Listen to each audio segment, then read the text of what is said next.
Attacks come in all sizes. Welcome back to another installment of In Conversation with Andreas and Steve. And over here, Andreas talks about the more memorable attacks he's seen in his career. I'd love to hear, a couple of interesting stories that you've come across regarding, people who have been hit with ransomware or people who are thinking about how to prepare to, avoid being caught by ransomware.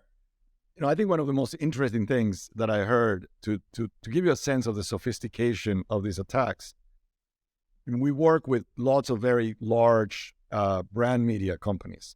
They care about their reputation, and they tend to have massive file footprints. We're talking photos, video, everything is high res, and everything is very valuable. The assets are essentially that media that the companies are managing. And I think one of the best things I heard is an attack that was basically in two phases.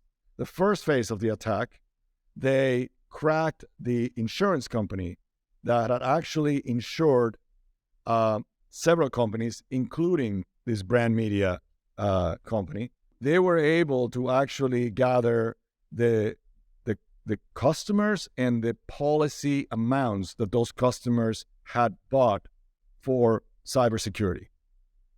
And then they systematically went after those clients, attacked them,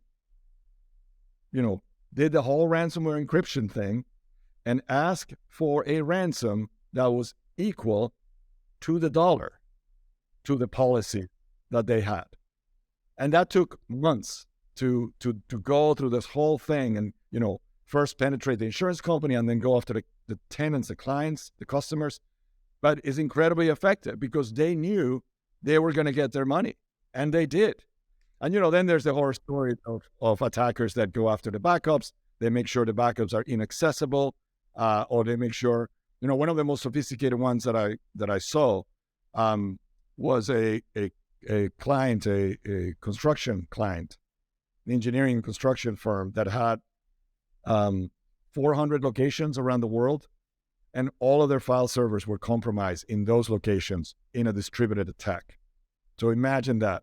You're now trying to recover 400 locations from centralized, top-notch, latest technology backups.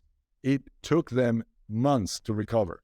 And they had to triage which offices to do first because their backup system would be just saturated by trying to do so many recovery operations at once. That's something that people usually don't think about. They think of recovering 1-2 file servers, but not hundreds of them. Or even tens of them. 10 servers at a time, no one does that. And so imagine how you felt if you were in one of these engineering offices and you were at the bottom of the triage and you were not going to have your file server back for another, 4-6 weeks. So that's a tough situation to be in.